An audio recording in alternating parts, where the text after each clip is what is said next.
a super mega killer panel, so bear with me. We all know that sustainability is one of the most important, if not the most important, challenge facing our generation. It can seem that everyone at the party has a clean tech startup right now. But how many of these are just shiny unicorns, and how many can make a real impact on sustainability? Isn't this really the realm of the grand utilities? Well, to discuss this, as I said, we have a super powerful panel. And first, let me introduce to you the moderator, because she's a usual suspect in South Summits. She has always the most difficult panels, but she comes back and back again. So let's thank you so much. She is Maria Sansigre from Demeter Partners. Maria, come on stage. She's enjoying the backstage. Come on, Maria. Take the middle seat. Okay. She has a very difficult panel because they're all heavyweights, intellectually speaking, obviously. Okay, so let me introduce them to you. I'm going to mention their names and titles. They're going to jump on stage, and then we'll give them a round of applause at the end, because there are a lot, okay, in order to save time. So we have the chairman of the innovation. Does he have Javier? Do you have? Okay, no, forget it. We have the head of innovation EDP Spain, Luis Manuel Santos. Come on, Luis Manuel. No, head of new ventures at Iberdrola, Diego Diaz. Come on, Diego. We have the business creation manager at Inno Energy, Judith Cruchent. There she is. The World Alliance Director, Solar Impulse Foundation, Marion Enderlein. We have also the CEO at INSEC, Antoine Hubert. And finally, he's coming when he's ready, because they're doing the mic. We have the chairman of the Innovation Working Group at Gas Natural Fenosa, Javier Alonso, that will join us whenever he's ready. So now we can give them a round of applause and encouragement. To Maria, encouragement, good luck. Thank you, Javier. Welcome. Thank you, Elena. Thank you everyone for being here, and we have a great variety and number of stakeholders both in the entrepreneurship and the innovation within the energy and environment sector. Nowadays we read and hear lots of words like blockchain, energy storage, IoT sensors, decentralization, and these words are a part of the hundreds of technologies that will help the energy sector to be cleaner and smarter. So I would like to start with the first question for the corporates that we have here, Gas Natural, Fenosa, EDP, and Iberdrola. And the question is, which are the? Oh, sorry, I need to look, because I had so many questions to do. How can startups can help you, the corporates, to have a network with a greater amount of renewable energies connected to the grid? And okay. So, Javier? I don't know if it's okay. Okay. Well, I would say first of all that startups are now a relevant part of the energy ecosystem in terms of technology. They have given us a fresh air in terms of thinking, designing, developing, and also putting the products and services into the market. I would say that it's very important, their contribution, but it's also very important to better know what are the main roles that they can play into this rather complex ecosystem. We, as utility, we play a role mainly as intensive users of technology. And that means that our main role in technology, in innovation, is to be a good prescriptors of the technology, helping and shaping where would be the directions for the new developments. Then we also are good counselors in terms of giving feedback to the developers how they are performing their technology, and when the technology is enough mature, we can be hosters for this technology in order to better know the real possibilities to the market, and also to provide the early customers, the first references that always are of paramount importance in terms of getting a market for the startups. No? So, taking into account this position, I think we can offer, and we are in deep contact with the startups in order to push them to get their results and to help them to be organized and to push into the market these new ideas. In relation with the challenges, I think we are in a very interesting moment in the energy sector. As you know, we have this complex and of the paramount importance objectives for the environment and for the sustainability. And that means that we have to solve the so-called the energy trilemma. That means to provide energy in a cost-effective way, with availability, with reliability, and also complying with the environmental targets. That means a difficult task because following the market rules, the typical thing is that if you have a cheap solution, probably is not a very good solution in terms of sustainability, or if the solution is a sustainable one, could be very, very expensive. And the only way to solve this trilemma is innovation and innovation, where the startups play a key role. I would say also that now we are in a complex world in which if we want to achieve the high penetration rate of renewables, there will be not only by means of one of the energy systems. It's needed a holistic approaching in where all the different systems and energy grids has to be interconnected. We don't have enough time to expand this issue, but I only mention a recent study made by Finnish, that is a regional entity in Germany for Greenpeace Germany, where they have evaluated that, for instance, if we are not applying power to gas in Germany for 2050, they will cost us rather as much as 12 to 18 billion euros per year. So this stress the importance of this interconnection between the systems. In short, I think that it's about the time to cooperate in a deeper way, because if we were playing a piano, not only playing the white keys is enough to play the full harmony. Thank you, Javier. Luis, please. Well, I think we need the startups to fill several gaps. The first one is the technological gap. We've been doing projects for many, many years, ending with the outcome of TL technology readiness level of 5 or 6, and we need processes that can give us the opportunity to launch new products and services into the market. So we need to fill this gap.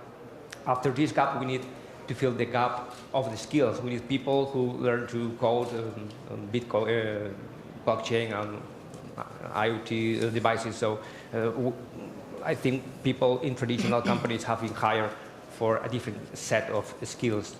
And the third gap has to do with the mindset, the attitude of people. The people that is working in large companies is considered to be very conservative.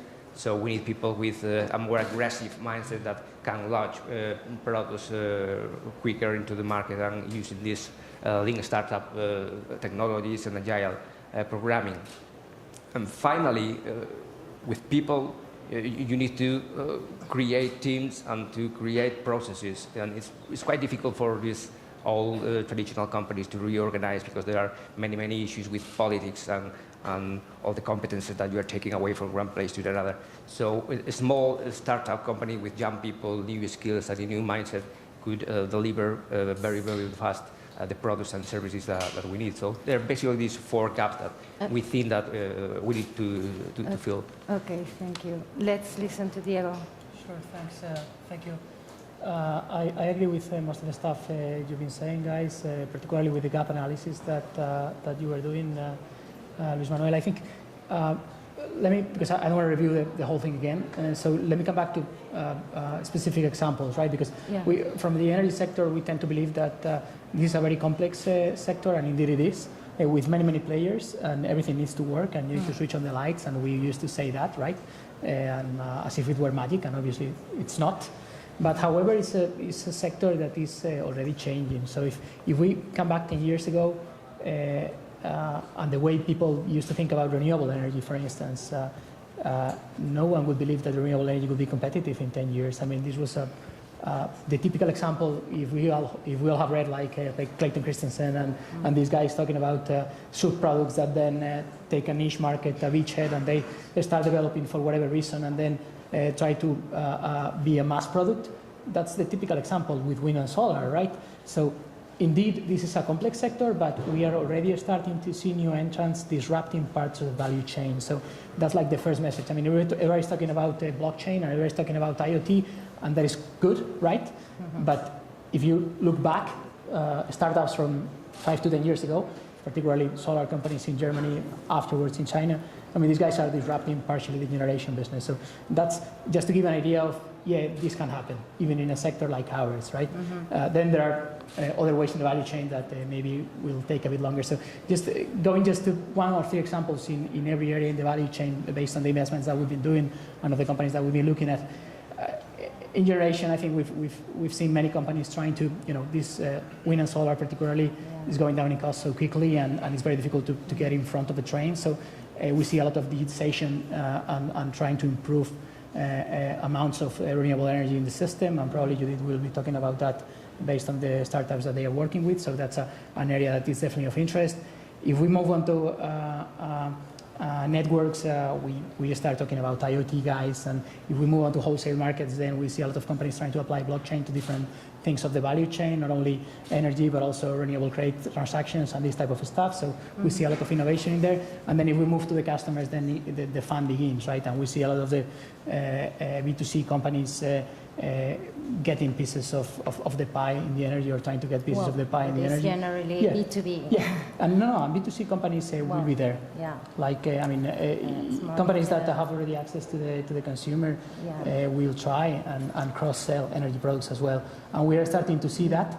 And this is the sort of stuff why we need to look at startups, because these type of things, and I think Luis Manuel was describing that very clearly, are not in our DNA. As companies, and that's a pretty honest statement that we all have to make. So we are not used to deal with so rapid changing environments. So our environments change a lot, but we tend to focus on risk management, and we tend to focus on being safe. And when you turn on the lights need to turn on, right? But now we are starting to live in a fast-changing environment, and all these technologies that we have all depicted are coming from startups, also coming from more technological companies, not only startups. And this is the type of thing that we need to adapt, and we need to work together. And then in the second part of the panel, maybe we can talk about ways of working together. Yeah.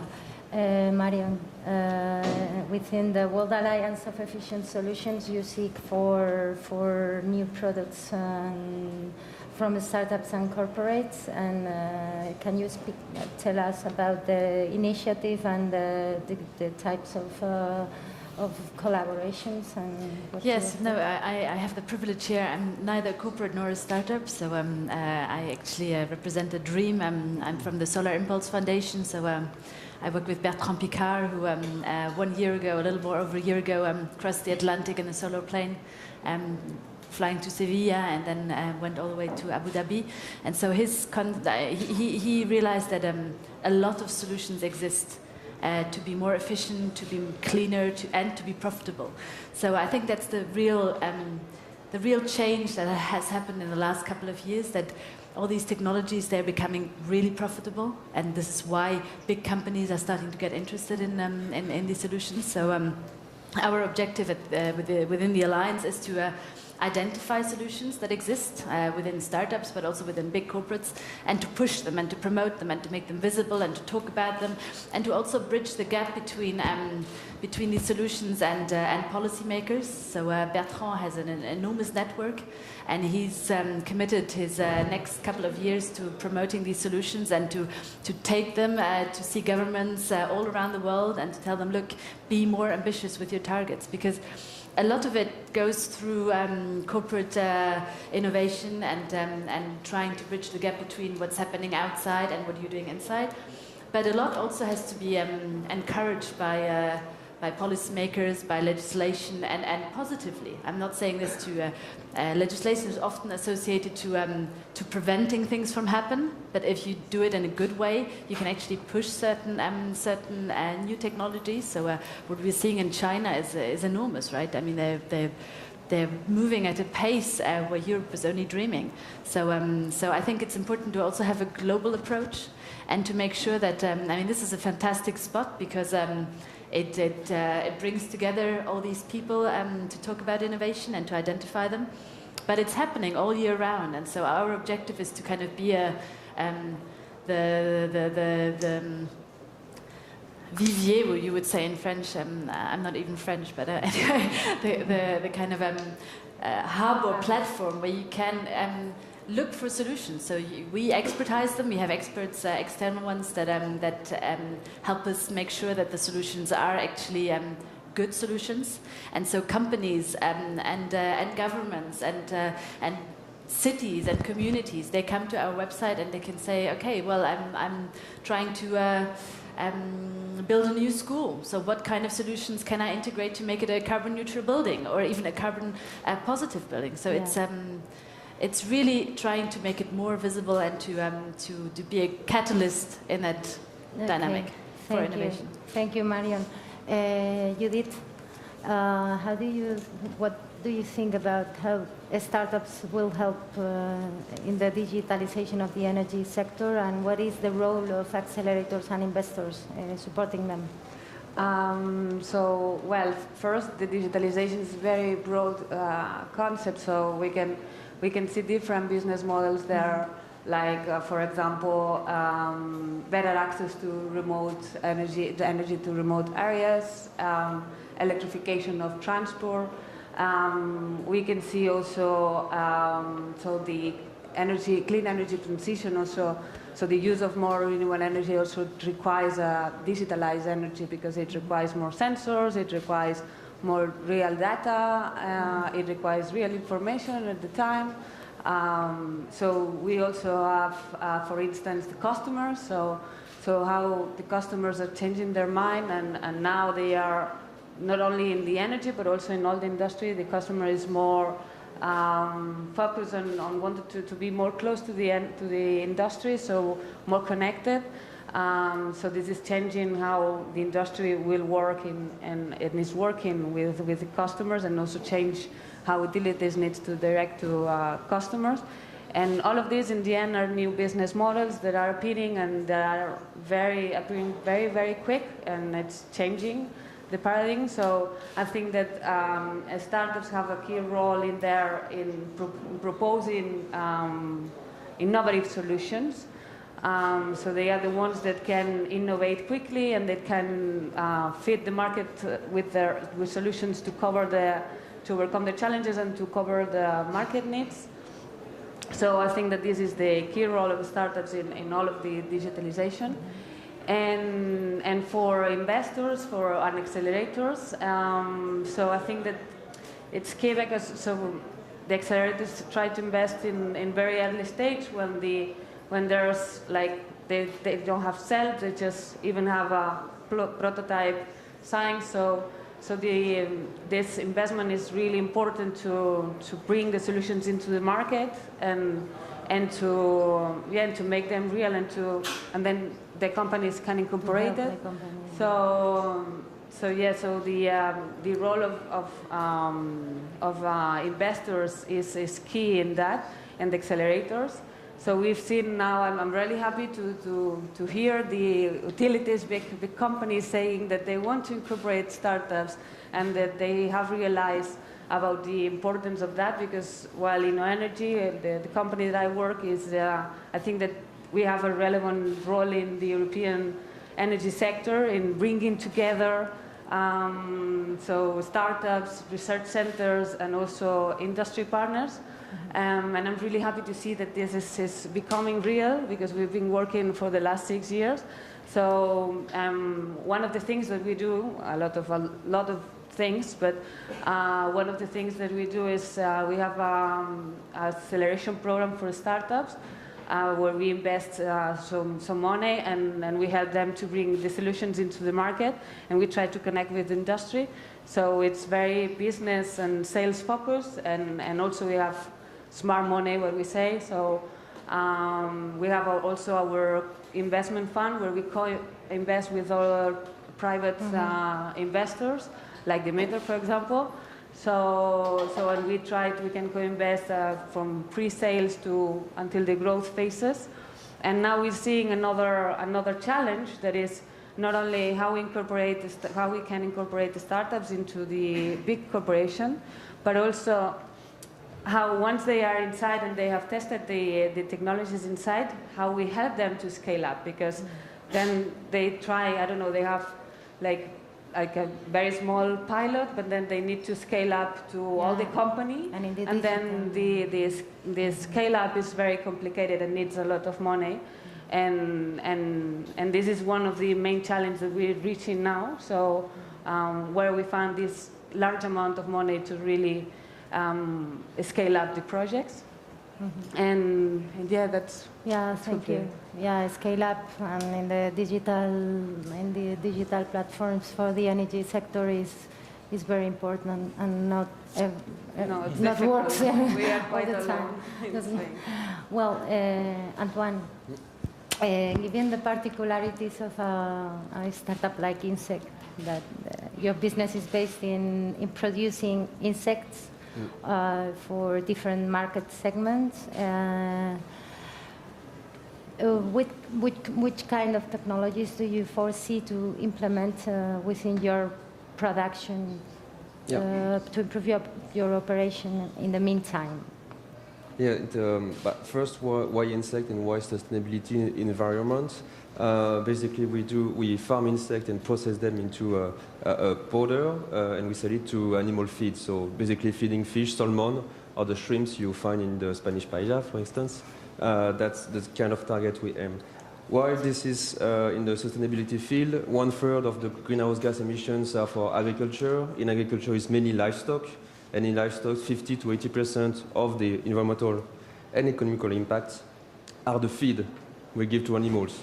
So here we come with insect proteins as a new alternative proteins that hopefully will bring much more sustainability in the system, because we can produce in a very efficiency in terms of land use. We are about 10,000 times more efficient than any other kind of proteins on production per square meters. Very small consumption of water and very small emission of greenhouse gas like methane, or no methane. So we bring this sustainable product and healthier product also, because we see that the fish and the shrimps we feed are in better health eventually, which is good for the fish and meat we eat. So basically what is behind is really technology.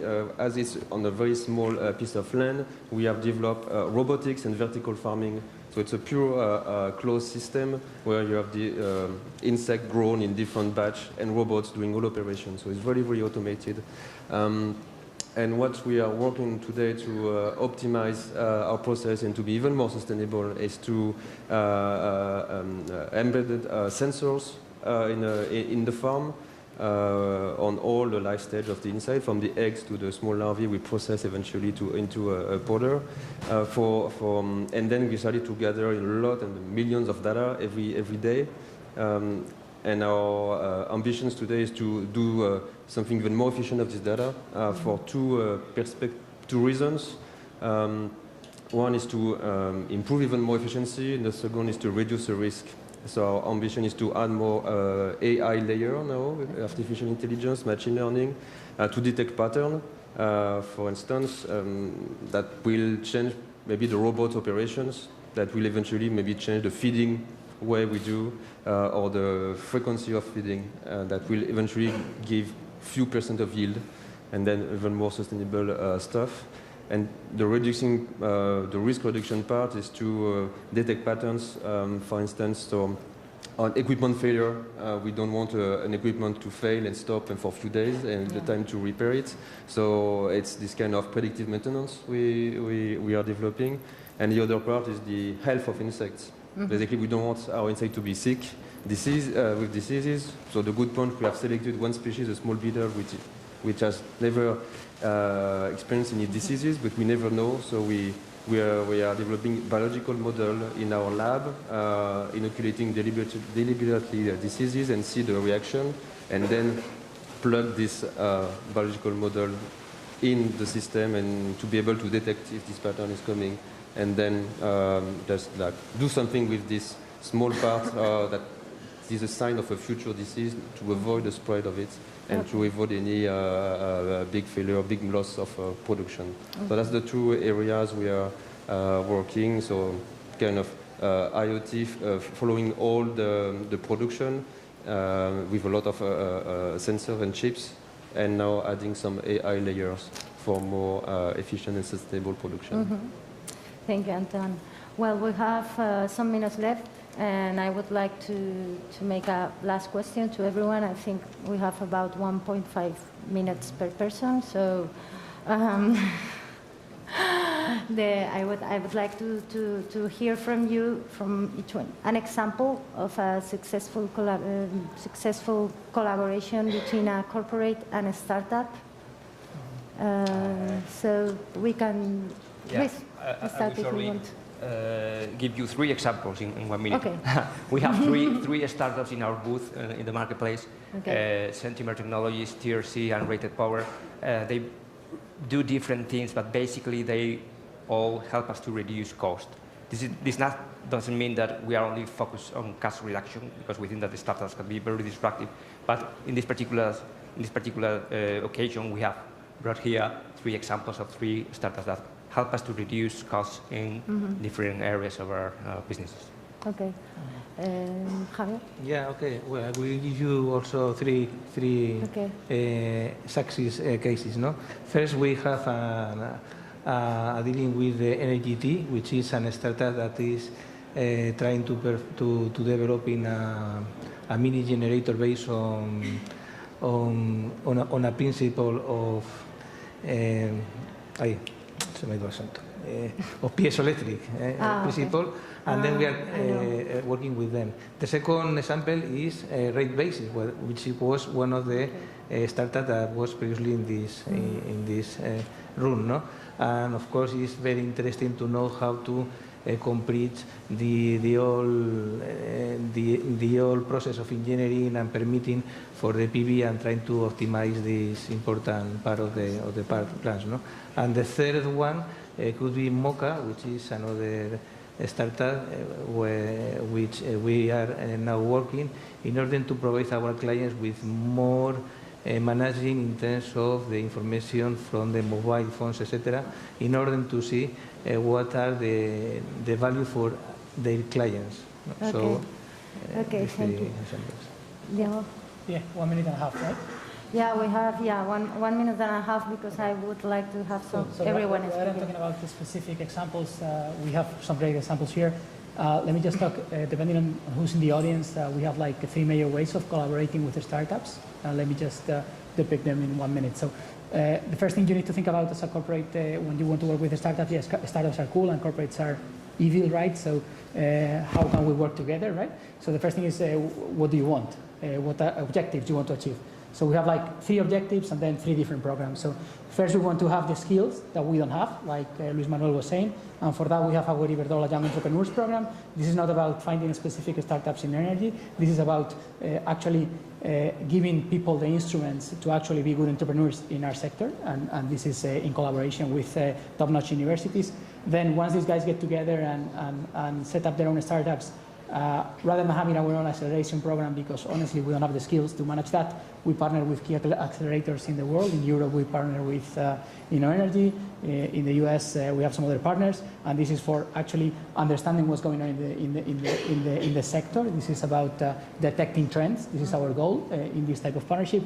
And then for more mature startups who are already developing a product or a service that we can actually apply or that we can actually learn from, we have our corporate venture capital program that we've been working with for 10 years, and this is about investments of $1 million to $2 million in a little bit more mature startups, usually B rounds that we try to invest to actually see what products and services are going to help us disrupt the energy sector. Okay. Yeah, I mean, we have quite a few success stories already of sometimes even startups teaming up together, and I think that's an important point as well that I would like to mention. You see that a lot of the successful ones, they manage to combine hardware and digital, as you just said. When you do something, there's a lot of information that comes out of it. So if you manage to use that information and you somehow integrate two parts, I think you even become more interesting for big corporates as well. And so what we see is that some startups, one that I think you know as well, Judith, is Ecotech Ceram. They stock heat in ceramic blocks, and it can be transported very quickly to your home if you want to, or to factories where they need to be heated up. And so they teamed up with Accu Energy, who are already a much bigger company, to actually use that heat. But they were also looking to find a digital application on how to actually measure their impact, how the energy is being transported, what is being lost, and everything. So I think it's important to keep in mind that, yes, corporates and startups need to learn how to work together, but even startups and startups can learn a lot from each other and become much more powerful if they work together. Antoine, in your case, do you have any example? We work mainly with SMEs today. In terms of business, we are working with large corporate, agro corporates that have been tested our product for a couple of months or years. In agriculture, it's a very long time to test the product. You need to test on live animals. It takes a few months. So we are finalizing large deals with large companies in the field of agriculture. And for the technology, many SMEs, but one of them, we have been working on the energy system, cooling system, which is really quite complex. And a few weeks ago, this company has been acquired by Total, the French oil and gas company. So now, having Total backing them now offer new opportunities to integrate different energy solutions, and also having co-generating energy, solar integration on our roof. So many potentials coming from this new collaboration with Total. Okay, Yeah. thank you. And Judith, the last word. Well, yeah. So we have in our portfolio, Europeanly, we have 160 startups. I'm more focused on Spain, so I will say two examples. One is Platform. In fact, they are in the stand of Ferrovial. They have the pilot there. The final product now. So they are focused on smart cities, and they are doing like a heating system for floor heating system that can be controlled remotely. And they've been doing pilots last year with 3 big companies. One is Ferrovial, the other is Carrefour, and the other is Repsol, if I'm not wrong. So this is one of the startups that collaborate a lot with big industries, and the other one is called Smartif. They're doing conditioning monitoring for wind turbines, and they're doing pilots with several big utilities. One is Gas Natural, and another is Acciona. Now they are as part of the acceleration program. And now he's trying to scale up, and he's applying to tenders to really scale up the project. And this is one of the main challenges they have now. And while in fact we have an event in Amsterdam at the end of October that you can see the 160 startups that we have and all the collaborations that we have with corporates there also. Okay. So thank you for sharing your expertise with us, and thank you for coming.